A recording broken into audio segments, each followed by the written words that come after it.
বিশ্বাস করেন, একটা জেনারেশন নষ্ট হয়ে গেছে আমাদের, এদেরকে ফিরে আনতে পারবেন না আপনি আর। এখনকার যুবকরা তাও দেখা যায় যে পড়াশোনা করে একটা পর্যায়ে ইসলামের দিকে আসতেছে, আসে মাশাআল্লাহ, হয়তো 50% 40% আসতেছে। কেউ আরও বড় হয়ে পড়াশোনা করে দেখা যায় যে জীবনের একটা পর্যায়ে ইসলামের দিকে আসতেছে। আপনি এই কিশোর গ্যাংকে আর ফেরাতে পারতেছেন না। এই বয়সেই শেষ, মানে এই বয়সে আল্লাহ মাফ করুক এমন কোনো পাপ নাই যেটা সে করতেছে না। হ্যাঁ, আপনারই তো সন্তান, আমারই তো ছোট ভাই, ওই বয়সের মেয়েদের অবস্থা আরও খারাপ। আজকে থেকে আমরা যখন স্কুলে পড়তাম, এটা ছিল প্রায় 20-25 বছর আগের কথা, তখন একটা ট্রেডিশন চলতেছিল চিঠি দিয়ে দিয়ে প্রেম করা। আপনারা জিজ্ঞাসা করেন বড় ভাইদেরকে, ওই সময় চিঠি দিত মানুষ, চিঠি গিয়ে দিত, দেখ চিঠিতে কি লিখছে, চিঠি হস্তান্তর হতো। আর একটা চিঠি আসলে কত গোপনীয়তার সাথে সেটাকে সেভ করতো, কেউ দেখে ফেললে সমস্যা। ডেট করবে, ছেলে মেয়ে ডেটে যাবে, এটা চিন্তাই করতো না যে রিক্সায় করে গেলে কেউ যদি দেখে ফেলায় কি হবে। মনে আছে আপনাদের? তারপরে আসলো হিন্দি সিনেমার যুগ, মনে আছে? আর কয়েকটা দাজ্জালের এজেন্ট, আমি বলি এগুলোকে দাজ্জালের এজেন্ট, মুসলমান হোক আর অমুসলিমে হোক। দাজ্জালের কাজ কি? সারা বিশ্বে ফাসাদ সৃষ্টি করা, আর সারা বিশ্বকে শাসন করবে। সে কি সারা বিশ্বকে ইসলামের বলে শাসন করবে না কুফুরির বলে শাসন করবে? আসে নাই সে এখনো, কিন্তু তার অনুসারীরা তো অ্যাক্টিভ। সে তো এখনো সশরীরে আসে নাই, কিন্তু তার অনুসারীরা তো অ্যাক্টিভ। তো তখন বের হলো ওই শাহরুখ খান, সালমান খানদের যুগ। 7 দিন পর একটা করে মুভি বের হয়, আর বাংলাদেশ একটা বড় বাজার এগুলোর। বাংলাদেশের ইয়াং জেনারেশন একদম গেলা শুরু করলো। এই করে করে করে আস্তে আস্তে স্কুলে, কলেজ, ইউনিভার্সিটিতে খালি প্রেম, খালি প্রেম, খালি প্রেম শুরু। মনে আছে? তখন আর ওই চুপচুপ করে চিঠি টিঠির যুগ নাই, তখন এখন ওপেন ডেটিং শুরু হয়ে গেল। এই যুগটা চললো বেশ কয়েকদিন, ভালো করে খেয়াল করে দেখেন, ওই সময়টা চললো বেশ কয়েক বছর। আস্তে আস্তে আস্তে আস্তে ওই সময়টার পরে আরও আপডেটেড হলো এরা। এবার কি? এবার মাদক, ইয়াবার যুগ আসলো। ইয়াবা, এখন ইয়াবা সবাই খাওয়া শুরু করলো। গাঁজা, ফেন্সিডিল, ইয়াবা খুব চলা শুরু করলো আস্তে আস্তে। তার আগে চলতো সিগারেট, অনলি স্মোক করতো, তাও লুকায় লুকায়, যদি কেউ দেখে ফেলায়। তারপরে বড় ভাইয়ের সামনে, তারপরে সবাই একাকার বাপ ছেলে একসাথে। হ্যাঁ, তারপরে ইয়াবা, ফেন্সিডিল, হেরোইনের যুগ আসতে থাকলো। চিন্তা করেন কিভাবে আস্তে আস্তে আস্তে আস্তে আমাদেরকে দাজ্জালের অনুসারী বানায় ফেলা হয়েছে অলরেডি। তারপরে শুরু হলো সরাসরি পর্নোগ্রাফির যুগ। এই মোবাইল, ইন্টারনেট অ্যাক্সেস হয়ে গেল সবার হাতে হাতে। এখন smartphone, 4G network, 3G, 4G, 5G। আগে তো সাইবার ক্যাফেতে গিয়ে মানুষ লুকায় লুকায় পর্ন দেখতো, মনে আছে আপনাদের? 20 বছর আগে চলে যান। 2000, আমি এই কথাগুলো বলতেছি 2012 থেকে 15-16 এই সময়কার কথা। 10 থেকে 20 ধরেন, 5 থেকে 15 ধরেন, 2005 থেকে 15। তারপরে অ্যাক্সেস শুরু হলো ঘরে ঘরে। এখন পর্নোগ্রাফি, ছেলেমেয়েরা সবাই পর্ন দেখে। ছেলেমেয়েরা সবাই পর্ন দেখে কি? মাদ্রাসা ছেলে পেলেও পর্ন দেখে। আমার সামনে তারা কথা বলতে বলেন, মাদ্রাসার ছেলে পেলের হাতে যখন আপনি স্মার্টফোন দিয়ে দিয়েছেন, ওর ফোন চেক করে দেখেন কি করে। বহু মাদ্রাসার শিক্ষক পর্ন দেখে, এখনো দেখে। মাদ্রাসায় যদি শিক্ষক পর্ন না দেখতো, তাহলে ওই শিক্ষকের হাতে কোনো ছেলে বা মেয়ে বালাৎকার হতো না। আপনি রেপের পিছনের গল্প কি জানেন? একটা ধর্ষণের পিছনের গল্প হচ্ছে ওখানে পর্নোগ্রাফি আছে। একটা পুরুষ একটা ছোট বাচ্চাকে ধরে কিভাবে মানে ধর্ষণ করতে পারে, সমকামিতা। এটা কিন্তু সমকামিতা বিভিন্ন মাদ্রাসায় ঘটতেছে না, এখন অ্যাভেলেবল হচ্ছে না জিনিসটা। তার মানে হুজুরের ফোনে আপনি পর্ন পাবেন। পর্ন যখন একটা মানুষ দেখবে, পর্ন কি বোঝেন? ব্লু ফিল্মস, 3X বলি, ব্লু ফিল্মস বলে না? আরে জানি তো আমরা এগুলো। হ্যাঁ বলেন, এখানে ভালো সাজার দরকার নাই তো, আমরা জানি তো সব। তো এগুলো যখন আমরা অ্যাক্সেস ফোনে থাকে, তখন কি হয়? শেখার বিষয়টা শোনেন। তখন কি হয়? এটা দেখতে দেখতে মানুষের মাথা আর মানুষের মাথা থাকে না। স্বাভাবিক যে একটা মানে প্রেম, ভালোবাসা, প্রেম একটা হৃদ্যতা, ভালোবাসা, মহাব্বত, স্ত্রীর প্রতি যে ভালোবাসা, মহাব্বত, ওই জায়গায় স্থান দখল করে যৌনতা। একটা মেয়েকে দেখলে মনে হয় একে জাস্ট রেপ করতে হবে, এটা ভোগের বস্তু। একটা মেয়ের দিকে সে সম্মানের চোখে তাকাতেই পারবে না। একটা মেয়ে মানুষ, আমার বড় বোন বা আমার কাজিন, আমার মায়ের, আমার দাদির বয়স, কাউকে সে আর সম্মানের চোখে দেখতে পারবে না। অনেক সময় দেখা যায় বৃদ্ধা মহিলার সাথেও জেনা করে ফেলছে। ভালো করে বোঝেন, পেপার পত্রিকা পড়েন, আমার কথাগুলো মেলান, আমার কথাগুলো একটু মেলানোর চেষ্টা করেন। অনেকে আমাদের ব্যাপারে অনেক কিছু বলে, ওইগুলো মাথার এক সাইডে দেখে আমাদের কথাগুলো বাস্তবে মেলানোর চেষ্টা করেন। তারপরে আজ থেকে 10 বছর পর আপনি বুঝতে পারবেন কোনটা সঠিক ছিল, কোনটা ভুল।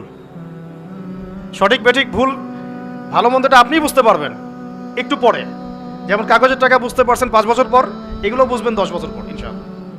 কি হয়েছে তারপরে? ব্রেনটাকে জানোয়ারের ব্রেন বানাই দিছে। এখন সে আর কোনো মেয়ের দিকে মানে সম্মানের চোখে আর তাকাতে পারে না। এর ফলে কি হলো, একটা মেয়েকে যদি সে একা পেয়ে যায় তাকে কে ছাড়বে? সে শুধু মেয়ে কেন, ছোট একটা বাচ্চা 5 বছর 10 বছর বয়সে একটা মেয়ে বাচ্চাকে যদি একা পেয়ে যায় ছাড়বে? এখন দেখেন মেয়েদের, ছোট ছোট মেয়ে বাচ্চার প্রতি ধর্ষণ বাড়ছে না? একটা ছোট মেয়ে 7 বছর 8 বছরের মেয়েকে জোর করে তার সাথে যৌন সম্পর্ক স্থাপন করা যায়, এটা কি মানুষ আগে চিন্তা করতে পারতো? এই 20 বছরে আপনার চিন্তাটা চলে আসছে। ঢাকা শহরে ব্যাপক হারে ছড়াই গেছে সমকামিতা, ব্যাপক হারে। আগে যেমন একটা ছেলে যৌন সম্পর্কের জন্য একটা মেয়েকে হায়ার করতো না এক রাতের জন্য, জানেন তো আপনারা এগুলো, পতিতালয়ে যেত এক রাতের জন্য হায়ার করতো, এটা একটা চলছিল কয়দিন আগে খুব বেশি। এখন ছেলে ছেলেকে হায়ার করা শুরু করেছে। কোথায় আছেন জানেন? আমরা এই যুগে আছি, আমরা এখন এই যুগে আছি। ঢাকা শহরে যদি কোনো বড় ভূমিকম্প হয় শুধুমাত্র জেনার কারণে হবে। ঢাকা শহরে যদি বড় কোনো ভূমিকম্প হয়, আল্লাহর কোনো বড় গজব আসে, তাহলে মূল পাপটা হচ্ছে জেনা। কারণ এখানে ঘরে ঘরে ফ্ল্যাটে ফ্ল্যাটে জেনা হচ্ছে। এখন সমকামিতা ছড়াচ্ছে। তারপরে কি হলো, এখন আবার এই যে দেবর ভাবি, ভাবি দেবর, শালি দুলা ভাই, কাজিন, এগুলো চলতেছে। আর সবচেয়ে মারাত্মক এখন যেটা, বাসায় বউ বাইরে আরেকটা মেয়ের সাথে জেনা, বাসায় হাজবেন্ড বাইরে একটা ছেলের সাথে জেনা। এটা ঘরে চলতেছে, ঘরে ঘরে বলবো না, প্রত্যেক ঘরে তো না, আল্লাহ পাক জানেন প্রত্যেক ঘরে না নিশ্চয়ই, আল্লাহর বান্দারা আছেন এই পৃথিবীতে, কিন্তু আশঙ্কাজনক হারে এগুলোর পরিসংখ্যান দিন দিন বাড়তেই আছে। একটু বোঝাচ্ছিলাম, আজকে থেকে 20 বছর আগের যে পৃথিবীটা আমরা যুব সমাজটা দেখেছিলাম আর এখনকারটা এক না। এখন ওই যে বললাম প্রথমে চিঠি দিত, এখন সরাসরি ডেটিং, সরাসরি বেড।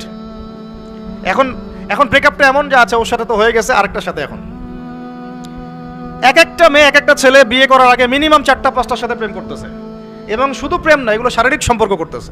করার পরে ওই মেয়ে যখন কারো ঘরে বউ হিসেবে যাবে, চিন্তা করেন ওর গর্ভ থেকে কি সন্তান আপনি পাবেন। আর সে কি আপনাকে আপনার 100% ভালোবাসা দিতে পারবে? সে তো আগেই 10 ঘাটের পানি খেয়ে আসছে। ওকে আপনি যতই ভালোবাসেন, সে তো আপনার আনুগত্য করবে না, আপনাকে তার ভালো লাগবে না। আবার আপনিও যদি আল্লাহ না করুক বিভিন্ন জায়গায় ঘুরে ঘুরে আসেন, এই একটা নেককার মেয়ে পেলেও তো আপনার ভালো লাগবে না। কারণ পর্নোগ্রাফি দেখতে দেখতে আপনার মাথাটা নষ্ট হয়ে গেছে। মনে হয় যে এ ভালো না, মনে হয় ও ভালো, ও ভালো না, মনে হয় ভালো। আসলে সবার কাছে একই জিনিস আছে, সবার কাছে আল্লাহ পাক একই জিনিস দিয়েছেন, আর কিচ্ছু না। আর এগুলো থাকে মিনিমাম 5 বছর 10 বছর। বিয়ের 10 বছর পরে কি ওই ফিলিংসটা থাকে? তো আল্লাহ পাক আমাদেরকে বোঝার তৌফিক দান করুন। তো আমাদের তো ক্ষমতা নাই, ক্ষমতার কথা বলতে গিয়ে এই জায়গায় আসা হয়েছে। ক্ষমতা থাকলে আমরা টপ টু বটম সব সংস্কার করতাম ইনশাআল্লাহ তাআলা। তবে এই ক্ষমতা আমাদের না থাকলেও ইমাম মাহদী থাকবে ইনশাআল্লাহ। এবং ইমামুল মাহদী আসার আগেই যে বহু সৎ নেতা আসবেন না এমনটাও নয়। তিনি আসার আগে অনেক সৎ নেতৃত্ব আসতে পারে। আর তিনি কবে আসবেন, কোন সালে আসবেন আমরা জানি না, কিন্তু আমরা এতটুকু জানি যে এখনকার এই যে ফিতনা ফাসাদ আর অরাজকতা, এগুলো চিরস্থায়ী হবে না। আস্তে আস্তে আস্তে আস্তে একটা পরিবর্তন আসবে ইনশাআল্লাহ। এখন আমরা কিন্তু অধঃপতনের যুগে বাস করছি। এই যুগে যদি আমরা ঈমান আমল হেফাজত করতে চাই, কিছু কিছু কাজের কোনো বিকল্প নাই। সেটা নিয়ে আমরা আজকে কথা বলবো ইনশাআল্লাহ। কি কি কাজ করব? তার আগে বলি যে আলোচনা শুধু শুনে চলে যাবেন না। বক্তাকে দেখতে আসলে এটা কিছুই হলো না, আমাকে দেখে আপনি কোনো লাভ নাই। আমি তো আর হাজার আসওয়াত না যে ছুঁইলে আপনি পাপ মাফ হবে। যে কথাগুলো বলা হচ্ছে এই কথাগুলো একটু বাসায় গিয়ে মেলাতে হবে। আর যখন দিনের কোনো কথা শুনবেন, যে কারো কাছেই, যে কোনো ব্যক্তিত্বের কাছেই দিনই কথা শুনবেন, একটা নিরপেক্ষ দৃষ্টিভঙ্গি নিয়ে কথা শুনবেন। আগেই কারো দিকে বায়াস্ট হয়ে যাবেন না। বায়াস্ট বোঝেন কি না? বায়াস্ট মানে হচ্ছে, মানে কি বলি বাংলায়, আমি দুর্বল, পক্ষপাতিত্ব আর কি। আগে একটা পক্ষ নিয়ে নেবেন না। মূল কথা হচ্ছে আমরা কোথায় আছি এখন। আমি শুধু একটা প্রজন্মের এক্সাম্পল দিলাম আপনাকে, যে generation, TikTok generation, young generation এখনকার কি অবস্থা। এখন একটু বোঝেন, আমরা তো জানি বাংলাদেশে 80-90% মুসলিম, তাই তো? এখন আমরা কোথায় আছি দেখেন। আমরা 80% মুসলিম হওয়ার পরেও, লক্ষ লক্ষ মসজিদ মাদ্রাসা থাকার পরেও, হাজার হাজার আলেম ওলামা থাকার পরেও বাংলাদেশে কোনো ইসলামিক আইন নাই। Full stop. আমার কথা আপনি রাগ করেন না, রাগ করে লাভ নাই। আপনাকেও কবরে যেতে হবে, আজ হোক আর কাল হোক। যারা চলে গেছেন তারা কি এখন পৃথিবীতে আছেন?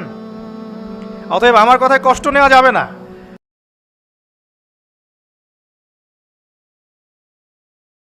না। আমি বলেছি বাংলাদেশে ইসলামিক অনেক কিছু থাকা সত্ত্বেও আমরা কোনো আইন বাস্তবায়ন করতে পারি নাই। আর এটা কোনো পলিটিক্যাল কথা নয়, এটা ধর্মতাত্ত্বিক কথা।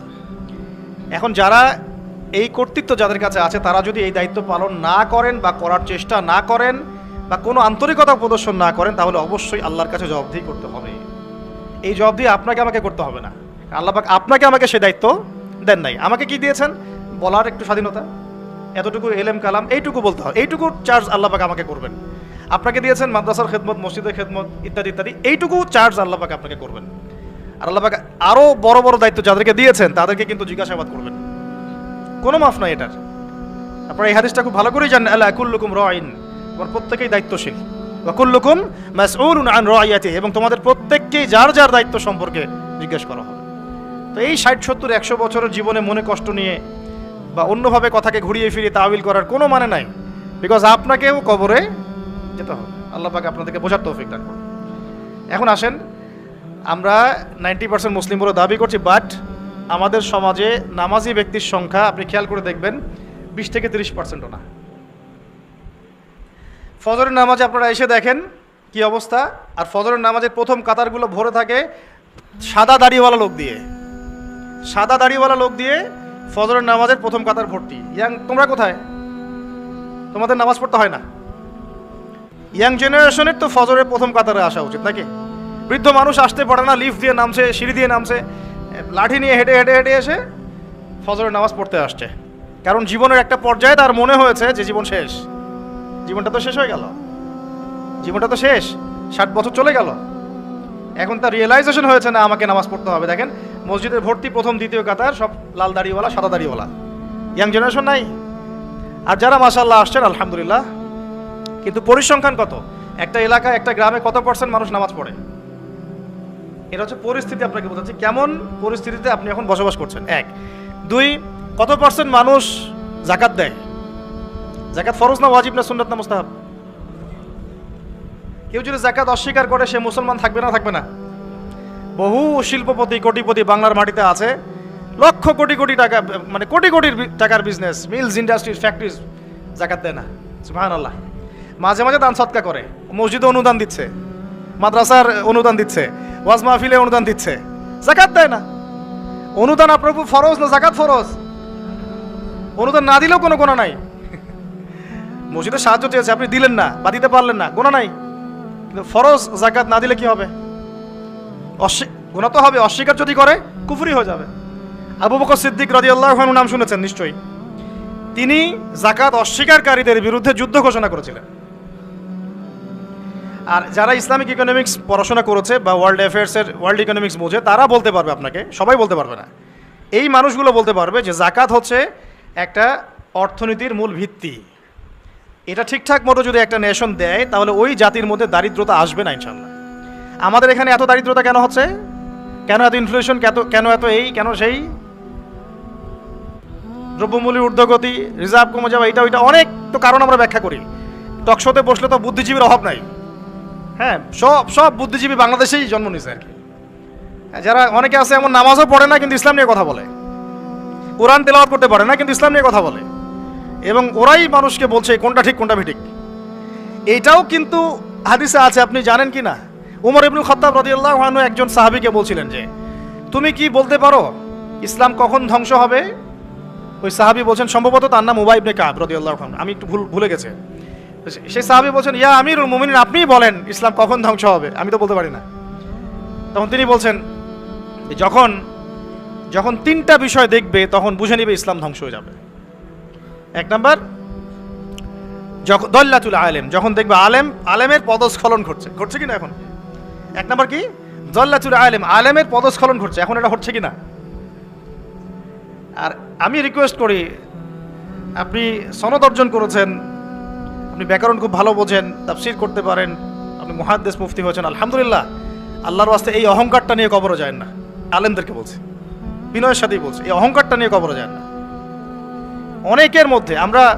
অনেকের মধ্যে দেখেছি ডিগ্রি, সনদ, সার্টিফিকেট সবই আছে, কিন্তু আখলাক নাই, আখলাক নাই, নববী আখলাক চরিত্র সেটা নাই, কিন্তু সনদ আছে। অনেকের ভিতরে কেবর আছে, কেবর, জ্ঞানের অহংকার, এটা নিয়ে কবরও যায় না। অনেকের মধ্যে আছে হিংসা, এটা তো অনলাইন খুললেই বুঝতে পারেন। যে ভাষায় একজন আলেম আরেকজনকে গালিগালাজ করতেছে অনলাইনে, এটা কোনো মোনাফেকেরও ভাষা হতে পারে না। এই ভাষায় মোনাফেকরাও একে অপরকে গালিগালাজ করে না। এখন এমন ভাষায় আমরা গালিগালাজ করছি একজন আরেকজনকে অনলাইনে, খেয়াল করে দেখেন। এগুলো দেখে কি সাধারণ মানুষ আমাদেরকে ভালো বলবে মনে করেছেন? বরং সাধারণ মানুষের ইসলাম সম্পর্কে বিরূপ ধারণা সৃষ্টি হয়। আর কিছু মানুষ আছেন ওলামা ইকরামদের মধ্যে আল্লাহর ওলি, একদম আল্লাহর ওলি, তারা না এসব ফিতনা আছে না ফাসাদের মধ্যে, তারা আছেন বলেই দিন টিকে আছে। তাদেরকে খুঁজে পাওয়া একটা চ্যালেঞ্জ, তাদেরকে খুঁজে পাওয়া কি একটা চ্যালেঞ্জ। আল্লাহ পাক যেন মিলিয়ে দেন, আমিন। তো যেটা বলছিলাম, 1 নাম্বার ইসলাম ধ্বংসের কারণ হবে, উমর রাদিয়াল্লাহু আনহু বলছেন দল্লাতুল আলেম, আলেমের পদস্খলন। 2 ওয়াল আইম্মাতুল মুদিল্লিন, শাসক বর্গের পদস্খলন, পথভ্রষ্ট শাসক। এটা সারা বিশ্বে আছে না এখন, দেশে দেশে, উপমহাদেশে উপমহাদেশে, জেলায় জেলায়, গ্রামে গ্রামে পথভ্রষ্ট শাসক দিয়ে ভর্তি হয়ে গেছে। এখন শাসন কার্য চালানোর অধিকার আপনার কোথায়? যখন আপনি নামাজই পড়ছেন না। উমর রাদিয়াল্লাহু আনহু শাসক ছিলেন না? উমর ইবনুল খাত্তাব শাসক ছিলেন কিনা? তো তিনি নামাজ পড়তেন না? তা আপনাকে জানাজার নামাজেই প্রথম দেখা যায় কেন? এর আগে কোথাও দেখা যায় না, পরেও দেখা যায় না কেন? সুবহানাল্লাহ। উমর ইবনুল খাত্তাব রাদিয়াল্লাহু আনহু কি ইমামতি করতে পারতেন না? পারতেন কি না? ইমামতি করা অবস্থাতেই তো তাকে শহীদ করা হয়েছে, তাই না? তাহলে আপনি ইমামতি করতে পারেন না কেন? কে আপনার মাথায় বুঝ দিল যে ধর্ম এক জিনিস, রাজনীতি এক জিনিস? সুবহানাল্লাহ। কেন একজন পলিটিক্যাল নেতা সে কোরআন তেলাওয়াত করতে পারবে না? সে ইমামতি করতে পারবে না? ধর্ম কি, আমাদের ধর্মটা কি ওই নাকি বুদ্ধিজম, জিউজিজম, ইহুদিদের ধর্ম, খ্রিস্টানদের ধর্ম, বৌদ্ধ ধর্ম, যেখানে সব আলাদা আলাদা, সংস্কৃতি আলাদা, অর্থনীতি আলাদা, রাজনীতি আলাদা, ধর্ম আলাদা? আমাদের থেকে এরকম জগা খিচুড়ি ধর্ম নাকি? নাকি কোরআনের এই কিতাবের মধ্যে আল্লাহ পাক সব নাজিল করেন নাই? এই কিতাবটা হাতে নিয়ে একটু বলুক দেখি যে এই কিতাবের মধ্যে সব নাই। কত বড় কলিজা আছে, আল্লাহর সামনে দাঁড়িয়ে বলুক যে এই কিতাবের মধ্যে আল্লাহ তুমি সব নাজিল করো নাই, তাই আমার এগুলো দরকার হচ্ছে। এই কথা বলার সাথে সাথে ঈমান চলে যায় মানুষের, যদি কেউ মনে করে যে এই কিতাবের মধ্যে এবং সুন্নতের মধ্যে আল্লাহ সব দেন নাই। তো আমার কথা রাগ করেন না, আমি আপনার নসিহত, আমি আপনার কল্যাণ কামনা করি। আমরা চাই যে আমরা সবাই একসাথেই জান্নাতে যাই, কিন্তু এভাবে হবে না। যেভাবে আমরা ব্যাখ্যা করছি ইসলামকে, এভাবে হবে না। আমরা ব্যাখ্যা করছি ইসলামের অর্থনীতি নাই, ইসলাম ওই নামাজ রোজা হজ জাকাত চলবে, তাসবিহ তাহলিল চলবে, অর্থনীতিতে আমি যা ইচ্ছা তাই করবো, অর্থনীতিতে আমি যা ইচ্ছা তাই করবো, সুদ খাবো, ঘুষ খাবো, দুর্নীতি করবো, যা ইচ্ছা তাই করবো। এই ব্যক্তি মুসলিম নয়। আবার অনেকে মনে করছেন কোরআন সুন্নায় আমরা নামাজ রোজা হজ জাকাত এগুলো করবো, সংস্কৃতির মধ্যে ইসলাম আনার দরকার নেই, ওটা আমি বুঝবো আমার মতো করে, কি পোশাক পরবো কি করবো না, কোন পোশাক পরা যাবে কোনটা যাবে না, হ্যাঁ কোথায় নাচবো কোথায় গাবো কোথায় ঢাকঢোল পিটাবো, এটা আমরা বুঝবো। ইসলাম এটা নিয়ে কথা বলতে পারবে না। এটাই কি আপনার চিন্তা ছিল না? অনেকে বলছে শিক্ষা নিয়ে ইসলাম কথা বলবে কেন? আমরা যা ভালো বুঝি সেটাই। আপনি তাসবিহ তাহলিল করেন, নামাজ রোজা হজ জাকাত করেন, এটাই কি ইসলাম? শিক্ষার আয়াত দিয়ে ওহী শুরু হয়েছে, ইকরা বিসমি রাব্বিকাল্লাযী খালাক। কোরআনের পরতে পরতে জ্ঞান আর জ্ঞান, জ্ঞান আর জ্ঞান, এটা তো বাহার কাল বাহার, সমুদ্রের মতো, যার এক ফোঁটাও আমরা অর্জন করতে পারি নাই। কোনো আলেম দাবি করতে পারে না যে আমি কোরআনের গভীরে ঢুকে গেছি, সবাই বলে যে আমি এক ফোঁটাও অর্জন করতে পারি নাই। অনেকে বলেন যে ইসলামের জায়গা চলবে, আমাদের কি বলে পলিটিক্সের জায়গায় চলবে। কেন ভাই? আল্লাহ রাব্বুল আলামিন কি কোরআন সুন্নাহ সব নাজিল করেন নাই? হ্যাঁ, এটা আমি বুঝি, এটা বিশ্বাস করি এবং মানছি যে বিশ্বের প্রেক্ষাপটে সব কিছু ইম্পোজ করা সম্ভব না, এটা আমরা মানি, বুঝতে পারছি। বিকজ বিশ্বটা এখন শাসন করছে কারা? বলেন দেখি কারা শাসন করছে? জায়নিস্টরা। জায়নিস্ট কারা? পশ্চিমাদের মধ্যে একটা অ্যালায়েন্স আছে, ইহুদি খ্রিস্টান। সব ইহুদি সব খ্রিস্টান জায়নিস্ট না। এই শব্দটা কি আগে খুব বেশি শুনেছেন, ইদানিং শোনেন? এই শব্দগুলো বলার কারণেই এত গালিগালাজ খেতে হচ্ছে, এত গীবত তহমত, এত অপবাদ আসতেছে, এইগুলো বলার কারণে। আমি যদি আপনাদেরকে খালি ফজিলত বয়ান করা শুরু করি, আমাকে মাথায় নিয়ে নাচবে সবাই। সুবহানাল্লাহ পড়লে এত নেকি হয়, আলহামদুলিল্লাহ পড়লে এত নেকি হয়, সারা জীবন এগুলোই শিখবেন। একজন অফিসার আমাকে বলছিলেন যে ওযু আর গোসল শেখানো যায় না, এগুলো নিয়ে কথা বলার কি দরকার? তা বললাম স্যার আপনার বয়স কত? 45। তো 45 আপনি ওযু গোসল শেখেন নাই, আমাকে আবার শেখাতে হবে? সারা জীবন কি অজু আর গোসলে শিখে যাবেন নাকি? তারা চিন্তা চেতনা এরকম যে ইসলাম এভাবেই চলবে, পুরো বিশ্বটা